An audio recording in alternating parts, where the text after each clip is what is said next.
Awesome. Okay, welcome. So we've covered this idea of the collection of merit, which is all the good things you do that are gathered in your bag that will flop over into you seeing yourself as a physical Buddha or Buddhist, whatever you want to call it. Yeah? And then you have this bag of collection of wisdom, which is your mind, the mind that would be perceiving everything you do or say or move as an enlightened activity. This is a thing. In fact, you can prove this quite easily. If you've moved your mind a little bit from ignorance to wisdom, from not knowing to knowing something, then your mind is malleable. Malleable? What's that? Malleable. Malibu. You can change your mind. It means you can change your mind. And if you can change it 1 degree, you can change it 1 degree from 1 degree. And if you can change it 1 degree from 1 degree, you can change it another degree. And what's the ultimate evolution of your consciousness? And so this is the peak, the ultimate of all awarenesses. This is evolution. So how do you evolve? What are the causes? What are the principal causes? It's this thing called the collection of merit. We'll see you physically. You'll be forced to perceive your being in a specific way, and you'll be forced to perceive your mind in a specific way. That's it. And there's this nasty thing called cutting the root of virtue, which we're going to talk about next, which is that whole collection of goodness that produces your body as a Buddha. You seeing yourself as a physical Buddha will stop if you have this thing called Tokpa. It's like a huge eraser. It just grabs the entire bag and cuts off access to it. It's like the battery cable's disconnected or something. I don't know how else to describe it. So this is Lokta, and I'm going to teach you the Abhidharma Kosha, and then I'm going to teach you the Mahayana. So the lower school and the higher school perception of what this cutting the root of virtue is. For the purposes that Buddha Laron described, if we understand how this works, and this is true, and this is written, etc., we can apply it to the dark obstructions to seeing ourselves as enlightened. And that's awesome. Yeah? Is that a Western interpretation, or is that part of That's part of tradition? Yes, part of tradition. With Western words like battery cable.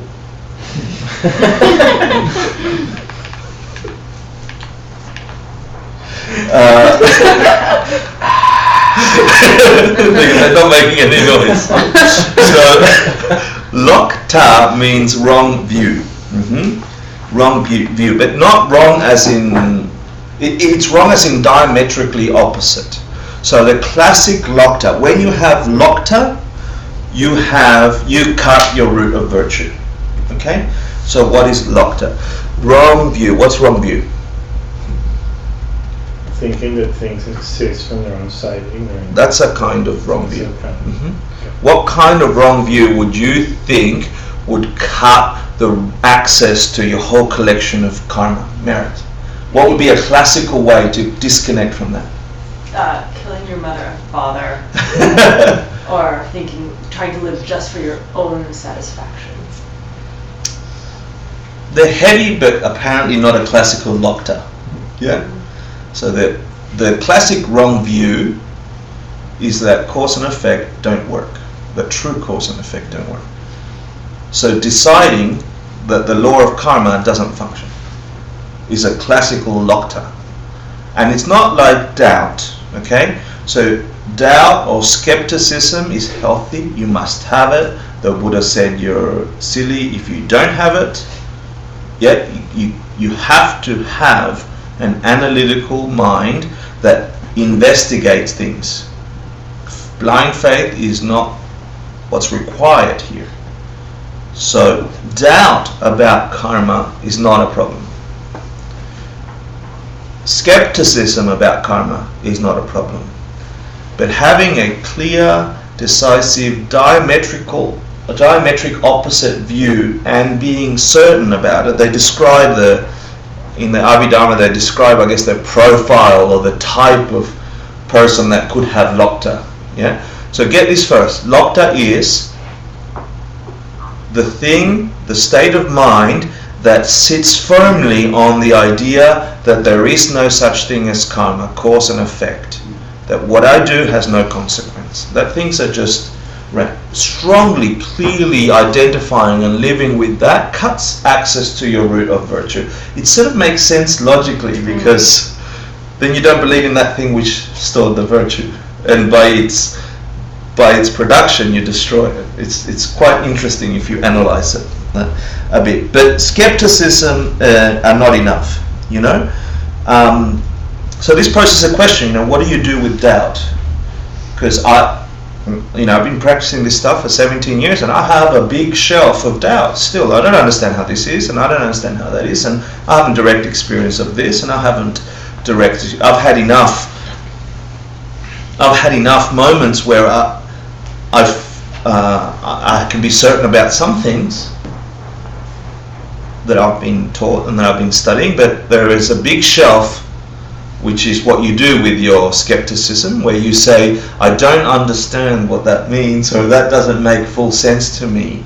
So without firmly deciding that's wrong and you put it on a shelf saying, if they explained all these other things and they were correct, maybe these things at some point I'll understand.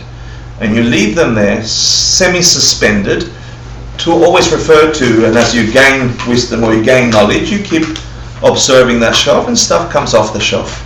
Yeah, and you put it in your collection of understanding. So that's according to the Abhidharma schools that say Lokta is having wrong view. Yeah, meaning you don't believe Buddhahood is possible. You don't believe beings can evolve.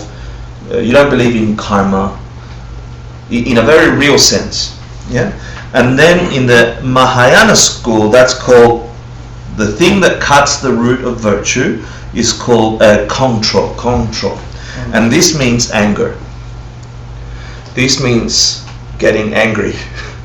That's why the third perfection is so important. So they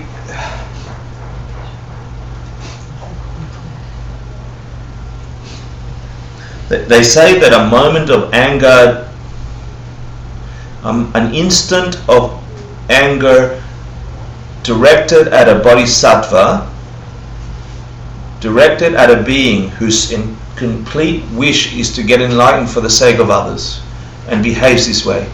Getting angry at Geshe Michael, for example, in my case, yeah, or in whoever case sees him as that kind of being. Getting angry at a being like that, they say, in the Abhidharma they match it, they say every instant of anger towards that being erases 10 kelpas, I think it is, so 10 to the power of 60 goodnesses from your storehouse of karma. Yeah, or you could say disconnects the cable from it. So anger, and then I was reviewing the class, and I remember Fran from this class asked the question, what gives anger or negativity so much power over goodness? Which was a beautiful question. Yeah, and it's not the case. Goodness has equal, if not more, power over darkness. But anger, and you know this at a nominal level, you might be having a nice day, you get a moment of anger, and there's no getting your mind back to the joy or goodness of that nice day when anger is present, and it stinks with you for the rest of the afternoon if you're anything like a normal being. So anger completely destroys any goodness in the moment. This is the same thing. So the Abhidharma's point of view is the thing that cuts your root of virtue is, from the Abhidharma point of view, Lokta, which is wrong view, which is not believing in cause and effect, not believing in karma or Buddhahood, etc. Right? And you understand how that can function, right? Because you are completely missing the point if you're trying to build a storehouse of karmas. And from the Mahayana point of view, what's the thing that cuts your root of virtue? Cuts access to you becoming a Buddha? Anger. To a person that wants to get enlightened. Good. Anger, technically, so I'll give you the technical effect, but this is not to give you license to play around with it. Technically, it's anger to a bodhisattva from another bodhisattva. Yeah? So we're fine. yeah, which is not right, because like, I hesitate to tell you, but I have to tell you what's in the book, right? So it's the anger that a bodhisattva might have towards another bodhisattva. That would really cut your root of virtue. How would a bodhisattva feel anger? Like, I don't. Oh, that's a good question, but we'll talk about the 5 paths. So when you're angry at God or Jesus, you're can that be considered or not? If you perceive, let's say Jesus for a second, yeah. So that could, yeah. It works for both. It means that you don't believe in cause and effect, and it means that you're angry for. No, I mean, you still believe. If you're angry at God, if you're a Mahayana practitioner, and you're, for the sake of all living beings, and you're angry at Jesus, and you see Jesus as being a wonderful, loving creature that is here to get everybody free from suffering, then that would be a lokta by this definition. Sorry, no lokta, a control. So if you've taken bodhisattva vows, doesn't that make you a bodhisattva? Which was a wonderful question, because he was saying, oh, that lets us all be free, right? If you're not a bodhisattva or aspiring to bodhisattva, that's not a good thing, right? So you can't go, oh, I'm free from cutting my root of virtue because I'm not going to do any. That's right. And then if you take your bodhisattva vows, let's say you're like married to another bodhisattva, like, then you can't ever get angry at that your partner? Yeah. Really? Or you will cut the root of merit. Yeah. Wow. And I'll give you some technicalities, because of course you have to debate, right? So I'll give you some technicalities that go in the book. Don't get uber scared, but the message is loud and clear. Anger is the most irrational, unnecessary, useless activity of your life. Because if you understand cause and effect, if you understand that things are empty, anything that you think is out there causing you anger is wrong. You're getting angry at ghosts. So it doesn't help them. It plants crappy seeds for you.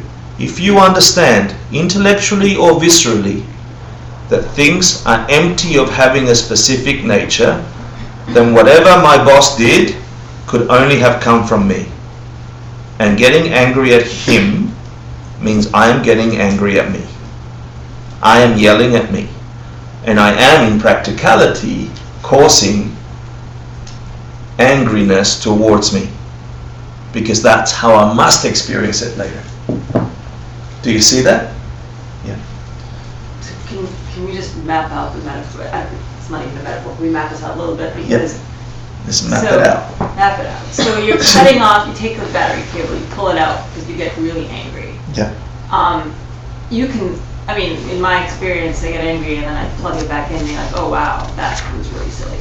And I fix it. Now, did I lose just a portion of my virtue? That's a lovely question. Have you been studying? Just living, man. Yeah, good. That's good. Look, the Abhidharma answer to that question. It's gone. How much of it is gone? So they give you an example. I'll give you an example of the story. There's a story in whatever it is, I can't remember. The time of the Buddha, this great saint saw the Buddha or something, I can't quite remember. And he was covered in dust. This guy was covered in dust from having done all these prostrations. And the Buddha sees in him eons of virtue, like a storehouse of virtue, because apparently for every particle of dust on your body, you have that many kelpas in virtue or something, right? And kelpa is 10 to the 60th power of years. So the Buddha looks upon this being who is covered in dust from doing prostration. He goes, oh, you have such a magnificent storehouse of karma, like you, so many virtues, right? And then this person goes over and yells at a bodhisattva and comes back to the Buddha, where the Buddha was. And the Buddha goes, you've wiped out that entire collection of virtue in just shouting that. So it's not that they get less, it's not that the karmas are smaller, it's not that you'll experience, according to the Abhidhamma view, gone, finished, kaput, disconnected, destroyed, blah blah blah. Now can you destroy seeds? This is interesting, right? Because it's not quite clear, not even not to me either, right? Because I thought seeds are always there, right? So you damage them strong enough, and this is where your suggestion about purification comes from. The seeds are damaged so substantially that they can't produce the result. The seeds are there, they just can't produce a result. They have been mutated with lokta. Yeah. So that's the Abhidhamma depressing answer. Okay, let me give you the Mahayana. So you're saying that they go away, but you can still create more? Of course, yeah.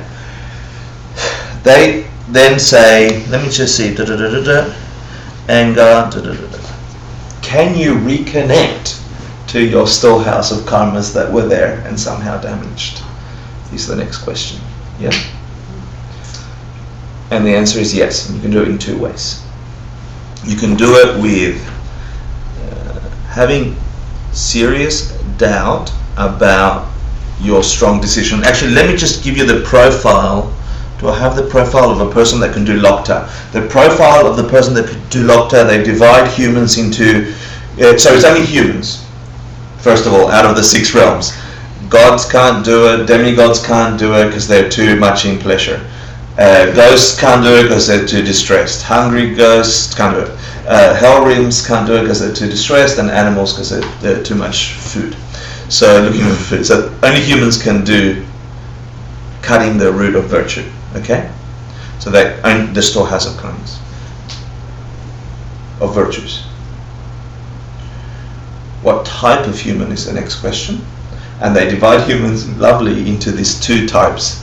The analytical type, right, the ones that are thinking engineering, you know, the thinking intellectuals, or the creative type, like David.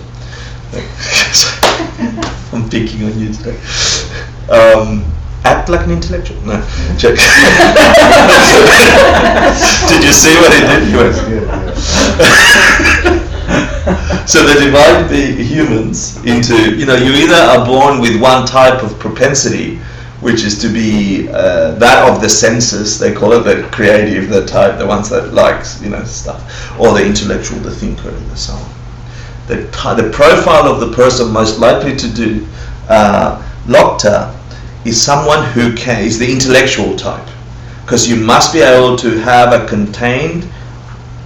clear, sustained thought, formulate it, and hold it to be true. And that's why ghosts can't do it and hell realms can't do it, because you're forever disrupted. So a human can, but a human who has a high intellect, who is very determined, who has planned it all out, not only is there no God, or not only is there no karma, but it's like this and like that, and I've decided the complete opposite is true. That's a classic lokta. So that's good. So then what reconnects you? There's 2 things. The Abhidhamma, no, I told you they're wiped out, and the Mahayana say they're damaged seriously. That's how the disconnection from the collection of merit is. Are you happy so far? Am I going in circles? A little? Okay, good. So, ways to repair this disconnection. Number 1 is having doubt about your previous wrong view. And this happens classically to us Westerners who love the flavor of the new thing. You know, we like this new Buddhist thing, and this new Hindu thing, and this new mushroom thing, and this new, you know? And so we're young, and we're excited, and we've got clothes, and we've got furniture, and we're a little bored, and so we try all these different ice creams. Yeah? And this ice cream, like, I don't like this one. I decided this karma ice cream is terrible, it's horrific, I'll never try it again. Yeah? Here comes the ayahuasca ice cream, or whatever. So I try the new ice cream, the new ice cream, the new ice cream, the new ice cream. As we go through the cycle of suffering, as we begin to get older, you know, like I'm getting towards soon, you begin to experience more and more suffering. you're getting older, things keep not working, you tried many ways to make things work, you try many ways to be happy, they keep disappearing. Your family starts to die, your aunt gets really sick, your parents start to pass away, and there's no denying that no matter how many ice creams you try, they melt, begin to melt. And you go back to that one ice cream that you had when you were 20 something, you're like, that karma ice cream might be able to explain what's happening to me. Maybe I was harsh. Maybe there's something to that karma thing. Maybe if I work really hard, if I'm good, I'm going to become a Buddha. Like some kind of doubt about your previous premeditated decision that things don't function with cause and effect begins to reconnect you to that storehouse of karmas according to the Abhidharmists. Yeah? Let's see what the Mahayanas have to say.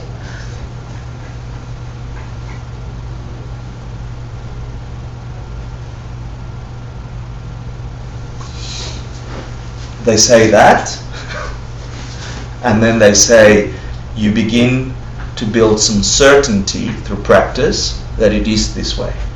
And you get this kind of firmness about you, not necessarily a direct experience, although you could have a direct experience, and you begin to have some firmness that good causes good and bad causes bad. And every goodness that comes from taking care of others, and every negativity comes from being selfish.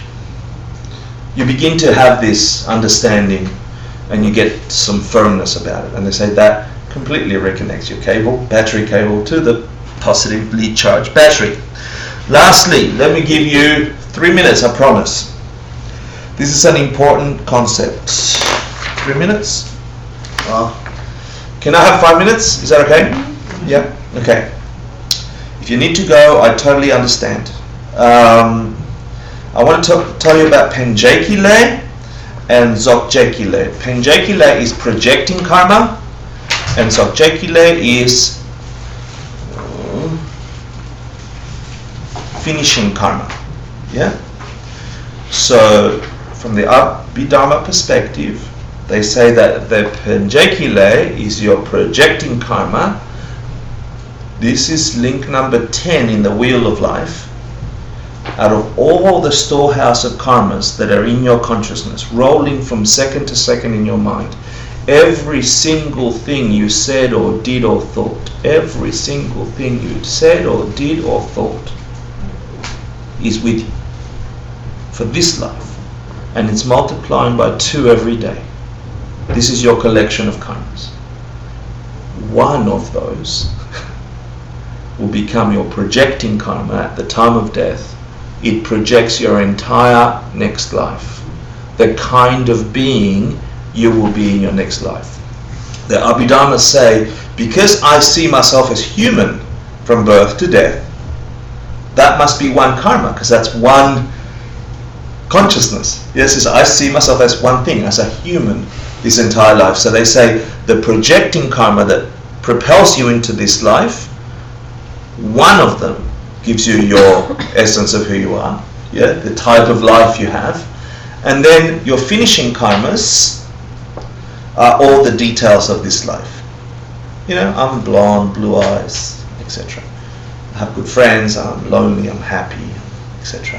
So Penjekile is your projecting karma, and Dzogchekile is your finishing karma. A metaphor would be in Tibet, if you see these things being painted, these tankas, you go to a tanka shop and the master painter would be your Penjekile. They draw out the outline. You have a solid outline, this is what you're going to be. And then all the apprentices, all 50 of them come in, and some of them do the blue, some of them do the eyes, some of them do the skirt, some of them do the lotuses, some of them do the background. All the other karmas in your collection are finishing off the details of your life. Does that make sense? Mm-hmm. So why am I telling you about that? The details of your life? Yeah, whether you're happy or lonely or sick. Sounds like fate. Fate. No, they're just karmas, like the details of your life, meaning, do you meet health? Are you healthy? Are you happy? Do you spend more time being angry than being interested? Or But you're constantly changing. Correct. These are the karmas ripening. These are your finishing karmas. Minute by minute, thousands of them, millions of them throughout your life, producing your reality. But one karma is what produces the continuum of you as a thing, as a human. Does that make sense? Sure. Sure? Yeah, okay. So, does anyone remember Mushi Musum? Mushi Musum? What's that? Not like Permutations. So you get two ideas. In this case, you get a projecting karma, the thing that propels you into your next life. And then you get finishing karmas. So these are two ideas. Yeah? The details that fill out that life. Yeah? And I'm going to ask you to do a Mushi Musum, the 4 permutations that those two ideas can come. Does that make sense? So give me a Mushi, a good projecting, and a bad finishing. So what would be a good projecting karma that you might have? What realm might you be born in? And what would be a bad finishing? The details of that.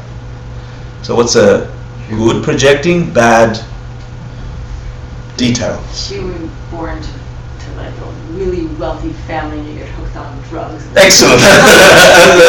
That's a good explanation of a good projecting karma. So you got a human rebirth, number 1, but you gave it extra flair, and then a shitty finishing because the details of that life aren't very healthy. So what's bad and good? Bad projecting, good finishing. Dog. Where is the dog? In a Tibetan monastery. A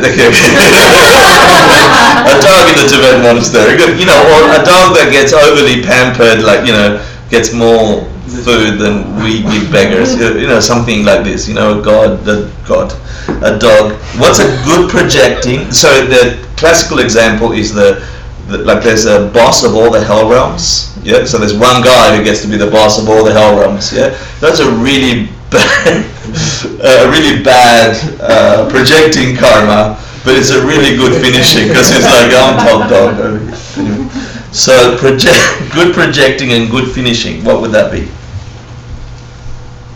Good projecting karma. You're human born and you have all the conditions to become a Buddha and that That's lovely. Yeah. Yeah, and whatever you call it, I don't care if you call it Buddhism or but you're a human and you have all the capacity as well as all the things available to you to be free from suffering. That's nice. And what's a bad projecting and a bad finishing? Being born as the lowest of the hungry ghosts. Yeah. Lowest of the hell realms or something. The Avicii hell, which is called. I think what's the Avicii hell called? Let me have a look. Avicii hell. They've got like 30 something hells. Avicii hell is the hell of endless torment or something like this, where there's not a millisecond when your consciousness reawakens from being killed. At that very millisecond you are destroyed, and you don't even get a chance to formulate a thought before you're destroyed again, and so on. So it's something lovely like that. Okay, I need to tell you this and then we're done. At some point through your understanding of ultimate things, this search that you're doing, coming to class and trying to figure it out and connecting to your reality, at some point you can no longer cut your root of virtue. At some point you can't ever disconnect the cable because you have enough. Why would that be? At what point would you be able to never disconnect your root of virtue, do you think? Because you have Too much experience. See emptiness directly, too much correct view. When you built your astral body? You build your astral body. Any other? You don't get angry. You no longer get angry. Bodhisattvas for a sustained period of time. Okay, what are the 5 parts? I promise I'll finish on this. What are the summary of being born a human and ending up a enlightened being? What are the 5 sequences that every being must go through with these names or any other name but these experiences? The first of the 5 paths is the path of accumulation. Say that over again. What are the 5 paths that you get to I know Gurdjieff's ones, the yogi. No, not Gurdjieff's. No. The 5 parts are accumulation. What are you accumulating? Merit. So is that the first part? Renunciation. Right? You're sick of things not working. Yeah? You get true renunciation. And then you begin to accumulate. What do you accumulate? Desire Merit. to change. Virtue. Sorry, accumulation is the first part, isn't it? Damn it. Then the path of preparation. You prepare, you study. Thank you. You study. You get your intellectual understanding of emptiness. You begin to truly understand, consciously, not viscerally. Your intellect begins to see the emptiness of things. That's the second path. You're preparing, right? At some point, at the point called peak in that path, because you have enough intellectual understanding that things are empty, therefore the thing that you would have gotten angry at, you make efforts not to. At that point, you no longer can cut your root of virtue. Just to finish off, what are the next 3 paths? After you've prepared, path of seeing, where you have a visceral and direct experience of emptiness, no longer do 2 things stop there. You have a cessation of 2 things. You have a cessation of mental afflictions? No, Afflictions? you still have them later. Doubt. Cessation of being separate. Cessation of doubt. Yeah. So on the path of seeing, here's a classic path of seeing explanation. You enter into a very deep state of meditation because you've been practicing for 45 minutes every day. Yeah. And because you've got enough information in your consciousness to know how to practice. So your mind and your body are at ease to practice. You've had enough renunciation to propel you to practice. You've studied enough to get an intellectual understanding of the ultimate nature of things, cause and effect and emptiness and karma and emptiness and karma. This occupies your mind in the day, and in meditation you go into deep states to the point where you can get to a form realm completely. You sit and then you start quickly going to deeper and deeper subtle levels of consciousness. You're no longer in this realm. I can put McDonald's fries under your nose and you won't wake up. You're in deep meditation, and then you have a direct experience of emptiness. They call it water poured into water. You are not aware that you're doing it. There's no you in it. It can't possibly be an object, an observer. You are one with everything. Yeah, not the pizza. And that takes 15 to 20 minutes of your mind abiding in that space. And then upon coming down from that experience, you have a sense of arising, you're abiding, and then after that experience is over, you have a sensation of descending. And for the next 24 hours, you have certain things popping off in your mind. These are the 4 aerial truths. You have the cessation of doubt, because you begin to remember as you come down from the experience that you've seen a Dharmakaya and a Rupakaya. You have seen a Buddha. Whatever you call that thing you see that they have a body and a mind. You have a deep visceral understanding that that thing exists. And then one side effect of that is that you can no longer see these tankas and drawings as just drawings. You see them as photographs of a thing that exists. So that's the first thing that gets disconnected. Yeah, you actually know this is a truth, that you will have a Dharma body, that you will have a Dharmakaya and a Rupakaya. You know that these are images of something that exists, that something has seen. So you have a special connection to them. The second thing is you stop doubt altogether. So because of that, you still have doubt. But as you come down, you have the 4 aerial truths experience. You realize what it means, suffering. You understand the cause of suffering, that all the suffering that's ever come has come from your storehouse of karmas, that come from your suffering. You understand the course of them, you know how to stop it, and you know the path to stop it. The 4 Arab truths occur to you over 24 hours after that experience.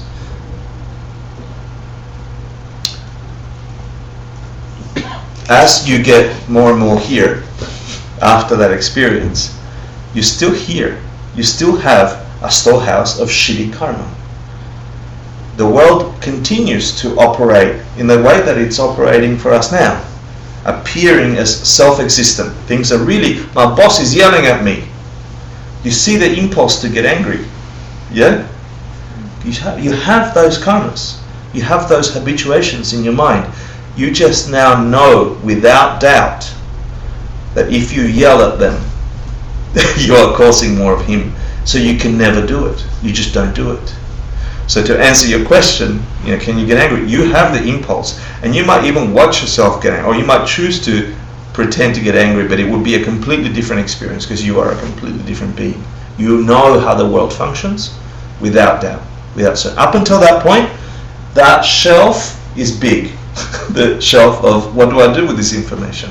And then you have that whole process of the world lying to you as self-existent, and you knowing it's not that way must seem quite crazy. That process is the 4th path, which is the path of habituation. You're habituating your world to what you just saw. And then the 5th path is not really a path but a destination, if you like. You go into, I don't know, I imagine it in some kind of vortex that has no beginning, no end, etc. It's called the path of no more learning, where you are just a Buddha. So, at the peak of the 2nd path, where you have an intellectual understanding of how things function, not a visceral understanding which I just explained, you can no longer disconnect your root of virtue. And that's today's class. I'm sorry it was 20 minutes. Let's do a quick meditation. Thank you for listening. These are holy, precious things. If put into practice, they can turn this world upside down. Pukir Jushin Metok Tram Rira Minshir Nindegem Padi Sangha Shindu Miteguargi Drokun Namda Shinla Chuparsho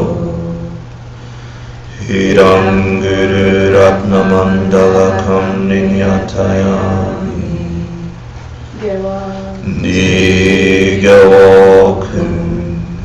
Sunam Yashe Soksok Shin Sunam Yashe Lejunwe Edampa Kuni Toparsho. And if you still have your teacher or that being at the crown of your head, just let them shrink and enter the crown until they land in a perfect spot at the level of your heart, remaining with you for the entirety of your existence. Thank you for coming. Thank you for teaching. Sorry it was late. Thank you.